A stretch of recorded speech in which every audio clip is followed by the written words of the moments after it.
Olá, agora que vocês já aprenderam os conceitos básicos do hermetismo, é hora de começar um estudo sobre a magia.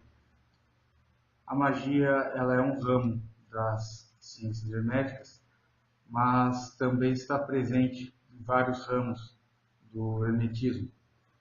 Os princípios da magia são fundamentados nos mesmos princípios do hermetismo.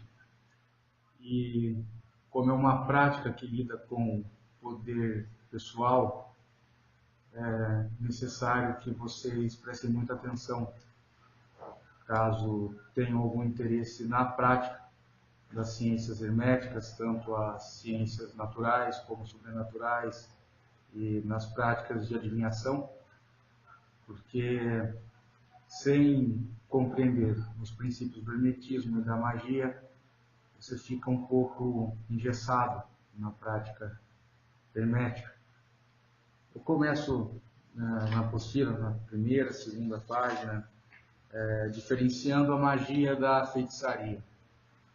Isso é fundamental para vocês que estão começando, porque aqui no Ocidente moderno, as pessoas confundem muito a magia com a feitiçaria e, como eu explico adiante, até será um assunto desse vídeo também, criam divisões fantasiosas, magia branca, magia negra, e basicamente só temos duas opções: a magia e a feitiçaria. A magia é uma via iniciática, que pode ser uma via iniciática tanto de auto-iniciação da pessoa, do mago, lidar com as suas potências internas sozinho, com a ajuda, óbvio, de alguém que já conheça, que ensine a interpretação dos símbolos e das práticas e dos ritos, ou também em uma sociedade secreta ou discreta, ou uma fraternidade que possua uma corrente iniciática, uma gnose sobrenatural que é passada na cadeia iniciática. E temos a feitiçaria. A feitiçaria é uma prática de manipulação das leis naturais e sobrenaturais por meio de elementos que agem nos mundos inferiores, e nesses mundos interiores energias, espíritos negativos são pegos para esta ação sobrenatural, para a manipulação da lei natural com as entidades sobrenaturais. Então agora eu peço que vocês prestem muita atenção nisso, porque é isso que vai guiar a sua prática e vai te colocar no caminho de né, no caso da magia, a primeira opção, ou da feitiçaria, que é a segunda.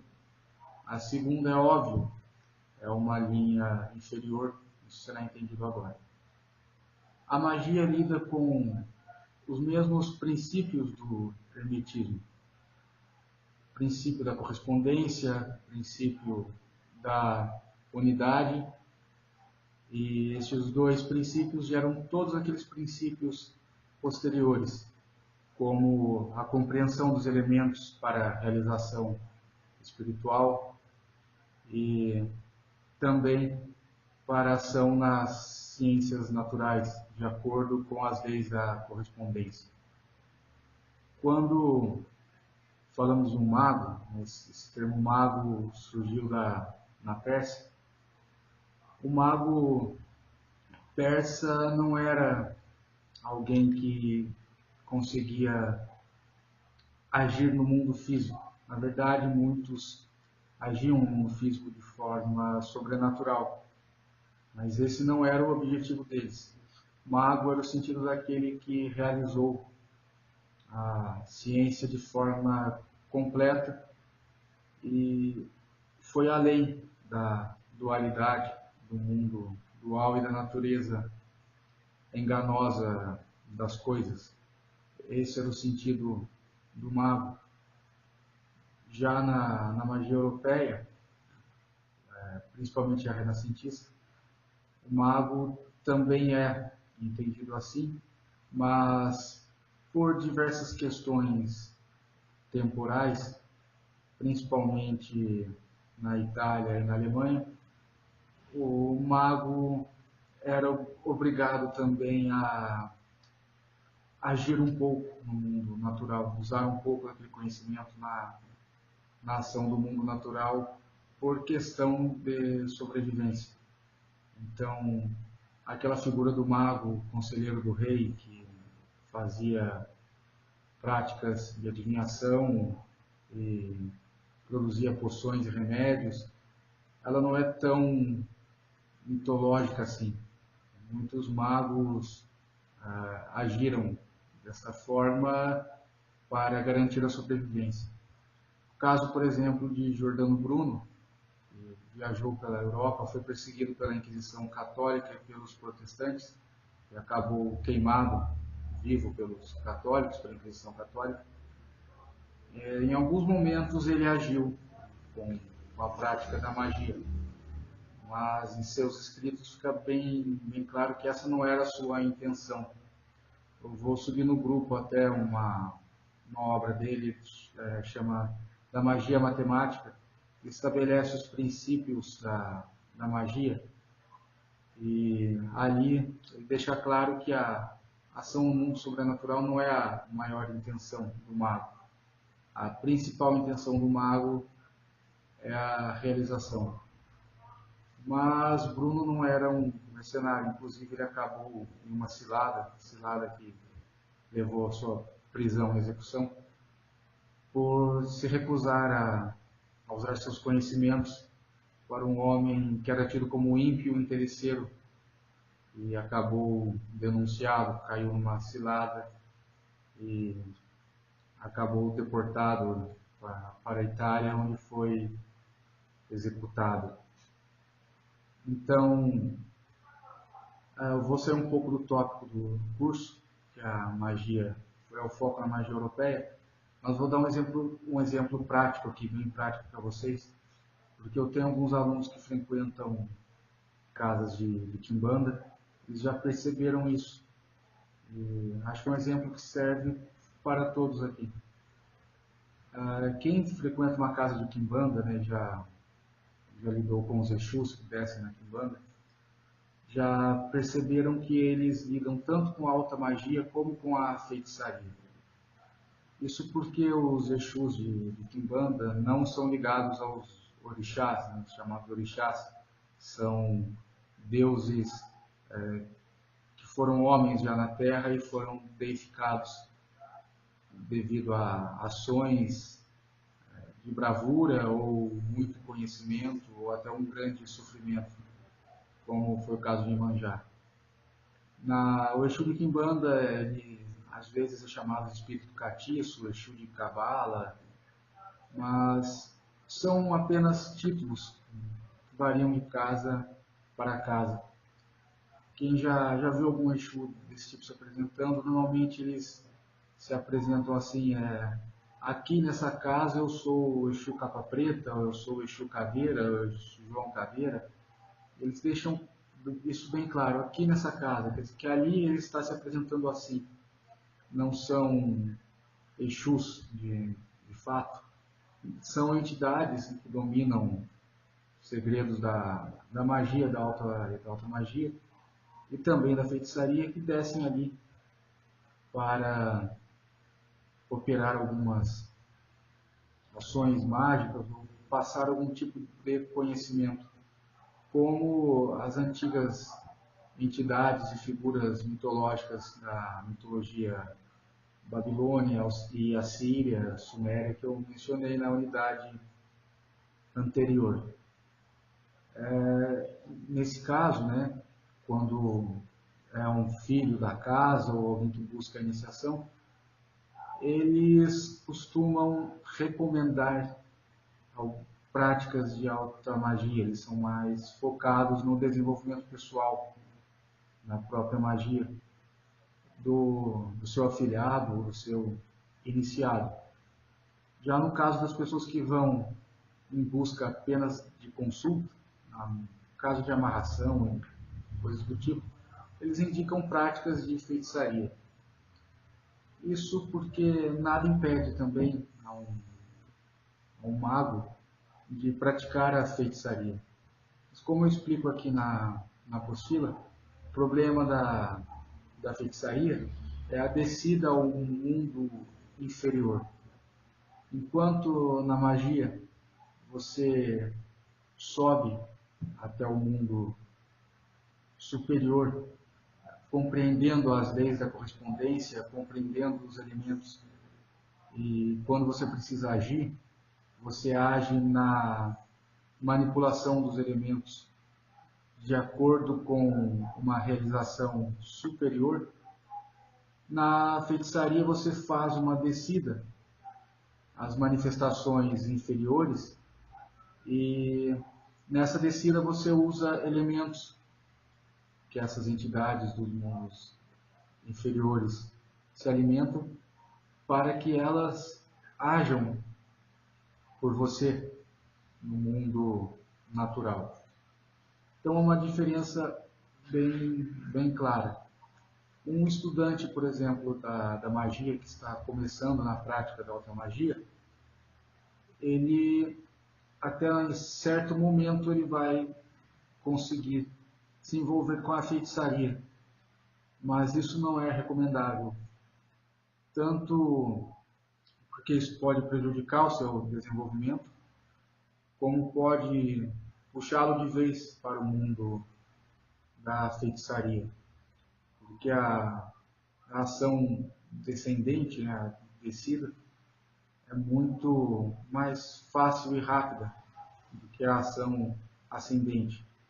É muito mais simples você praticar um ato de feitiçaria, basta você levar algumas oferendas, frequentar alguns lugares, e ali você já tem a sua ação feita, do que dedicar horas de estudo e práticas que exigem muito do físico e também do psicológico para compreender as leis e assim alterá-las. Eu coloquei um gráfico até aqui na apostila, na página, aqui na quarta página. Eu peço que vocês prestem muita atenção no gráfico. Aqui eu coloquei até uma certa diferença nas setas. Reparem que a seta da ascensão da magia, a realização espiritual, ela está em negrito, ela é mais grossa, porque o objetivo do mago, a realização espiritual, ponto, é o seu maior objetivo. E na lateral, no canto direito, né, tem uma seta descendente que é mais fina, é eventos e ações sobrenaturais no mundo natural. Essa seta já é normal, não está em negrito, porque a ação no mundo natural, por meio sobrenatural, já não é o objetivo do mago. O mago, normalmente, quando se realiza, ele busca uma vida mais reclusa. Ele já não é mais um homem de ação no mundo natural, que ele já não lhe interessa mais. Aqui na feitiçaria eu coloquei uma seta vermelha, né? A descida ao mundo inferior, né? Fantasmas, demônios, espíritos obsessores. Esses espíritos se alimentam de certas coisas e elementos e no recebimento dessas coisas, dessas oferendas, eles agem, né, em favor de quem pediu a sua ação. Aqui então, continua a explicação, é algo que é melhor explicar até pelo vídeo do que por texto.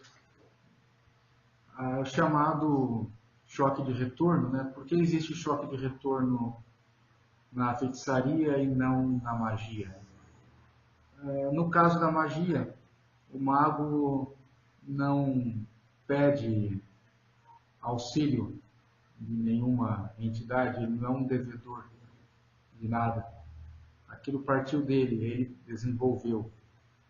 No caso da feitiçaria, ele está pedindo a entidades que não possuem qualquer tipo de realização. Na verdade, são entidades que às vezes até dominam alguns conhecimentos alquímicos e alguns segredos um pouco superiores, mas são coisas que foram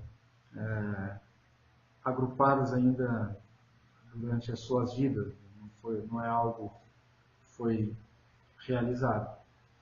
E essas entidades se alimentam dessas coisas negativas e tendem a puxar o feiticeiro rumo aos seus mundos inferiores. São ações que geram prisões.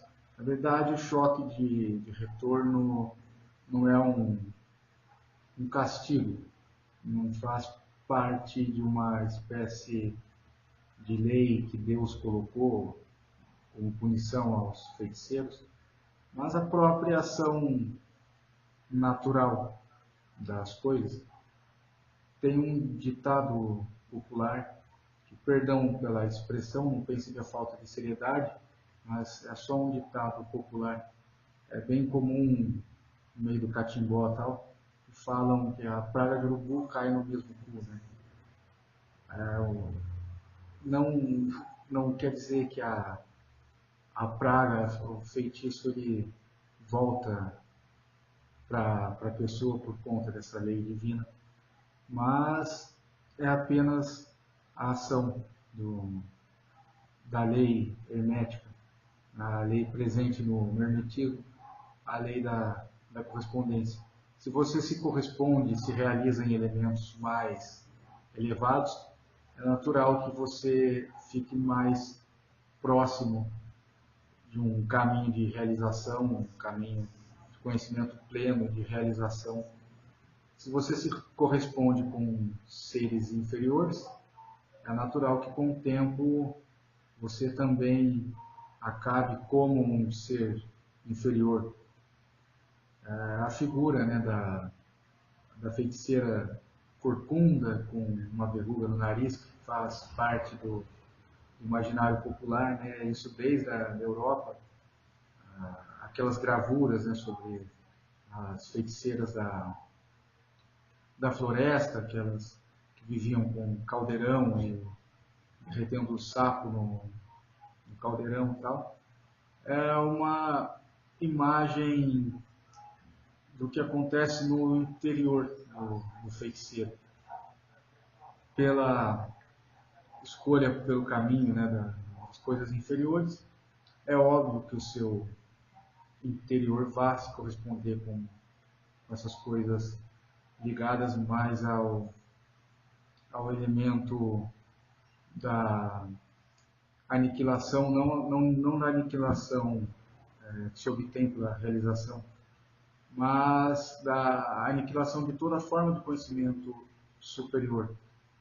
Ele vai, assim como o espírito inferior fica com uma certa fixação por elementos naturais, né, pelos seus vícios, e age desesperado em busca de saciar esses vícios, o feiticeiro também acaba com essa fixação pela ação no mundo natural. Diferente do mago, que não busca público, não busca aparecer com suas ações sobrenaturais, o feiticeiro precisa provar a todo instante que ele tem um domínio dessa ação sobrenatural. Então aqui vocês já compreenderam a diferença da magia e da feitiçaria, que toma até bastante parte aqui da apostila. E eu coloquei até uma citação aqui do Évora, que esclarece bem essa questão. de magos que agiram de forma sobrenatural, mas nunca deram muita importância a isso. Então, aqui eu já passei esse gráfico. A questão também que eu expliquei do Aguri, caso alguém não tenha entendido, o Aguri não pode ser comparado com um feiticeiro. As suas ações mágicas não são de feitiço. Até chegar ao ponto de receber os mistérios das ações no mundo natural, já passou por muitos estados de provação e de ascetismo que já impedem que ele não compreenda as relações do mundo natural com o sobrenatural, e ele não age como um feiticeiro, ele age mesmo como um mago. É uma via de realização muito radical, perigosa, inclusive como opinião pessoal, eu acho que a única via de realização mais perigosa do que a magia, algo que vou falar também no final da apostila sobre o perigo da magia. Então, não sei se não ficou claro na apostila, bom esclarecer. Aqui também vamos para a parte da questão da magia e o hermetismo, né? Coloquei inclusive uma gravura da Kabbalah. Como expliquei na unidade anterior, né? A Kabbalah e o hermetismo são ligados. E a alquimia também. Há um certo período na alquimia que é praticamente impossível você não achar ali qualquer influência da Kabbalah ou qualquer citação ou símbolo da Kabbalah na alquimia. Essa gravura, eu expliquei um pouco na apostila o que significa cada elemento, mas a próxima unidade ela será apenas sobre os símbolos dos elementos, tanto planetários como vegetais, minerais e de entidades. Então, não se preocupem caso alguém não tenha entendido muito bem. A próxima unidade será um estudo bem detalhado sobre isso. Mas eu explico aqui, caso, por exemplo, do enxofre, o mercúrio e o sal, né? Isso na prática da magia, tanto da magia como via iniciática, ou da magia na alquimia, na prática alquímica, eles representam a mesma coisa. O enxofre e o mercúrio são elementos espirituais no material. E o sal, né, é o elemento unicamente material, é o corpo. Então, eu expliquei até na apostila, mas é bom explicar melhor até. Reparem aqui que os símbolos Mercúrio e enxofre estão no superior e o sal aqui no inferior, no vaso carregado pela besta. Isso porque a manifestação humana ela é uma descida. O enxofre e o mercúrio, numa ação descendente, eles geram o princípio corpóreo, que é o sal. Aqui o sal ele é uma espécie de, não de mistura, porque o enxofre e o mercúrio não estão naquela mistura perfeita e equilibrada que gera o ouro filosofal, mas em um certo desequilíbrio descendente. Eles, do superior ao inferior, eles descem de forma desordenada e geram o corpo físico. E esse corpo físico torna-se uma espécie de vaso que aprisiona a realização, que aprisiona o estado primordial pelo desequilíbrio do mercúrio e o enxofre. Giber, o alquimista árabe, ele dizia que a realização alquímica é o equilíbrio perfeito do mercúrio e o enxofre, que são princípios espirituais, porque na magia entendemos a manifestação, né, enquanto presa ao conceito individual, como um desequilíbrio espiritual. O mago, em sua busca, em sua prática mágica, ele busca este equilíbrio, o equilíbrio das forças, que é atingido pela compreensão e realização das leis e dos princípios e das correspondências. Então, por exemplo, se você pegar a Agripa, ele lida bastante, aliás, teremos uma unidade só sobre ele. Ele lida muito com essa questão do equilíbrio na prática mágica, né? Nas suas conjurações, ele ensina desculpa, passo a passo para esse equilíbrio ser atingido. E não é uma prática alquímica, por exemplo, né? Ele lida com uma linguagem diferente do enxofre, mercúrio e sal, mas ele ensina uma via semelhante de realização. Neste aspecto, né, você pode, aliás, achar alguns elementos de alquimia na magia e da magia na alquimia. Isso vai ficar mais claro adiante. Mas aqui, como princípio, é bom que vocês percebam isso, né, nessa imagem. Os princípios que geram a manifestação, que no caso, né, estão no vaso carregado pela besta, porque a besta já representa o realizado. Então, esses princípios aqui já estão ordenados, já estão presos. Mas uma coisa que eu quero que vocês notem aqui, eu cito na apostila, e agora eu vou explicar aqui. Reparem na tiara papal, né, carregada pela besta. Essa tiara foi usada, se não me engano, até o Papa Paulo VI. Tá? Não sou católico, então se tem algum católico aí, eu errei, por favor me corrijam, mas eu acho que foi isso.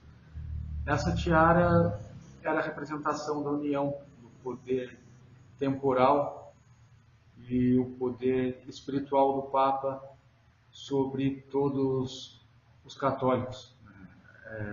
Representa que ele é o soberano tanto dos príncipes terrenos como dos príncipes eclesiásticos, os bispos. Aqui, né, ela aparece sobre a cabeça da besta, simbolizando também o casamento alquímico.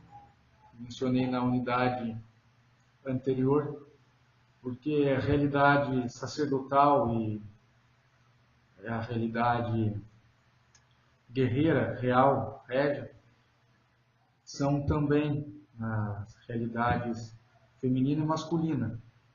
E como o realizado é aquele que acasalou suas naturezas, né? Aqui ela aparece na cabeça da besta. Então, novamente temos mais um exemplo, né, de alguns exageros que falam que a realização é unicamente solar. Não, mais uma gravura que é alquímica que comprova o oposto. E é o que mais tem na alquimia, nas gravuras, são exemplos desse tipo.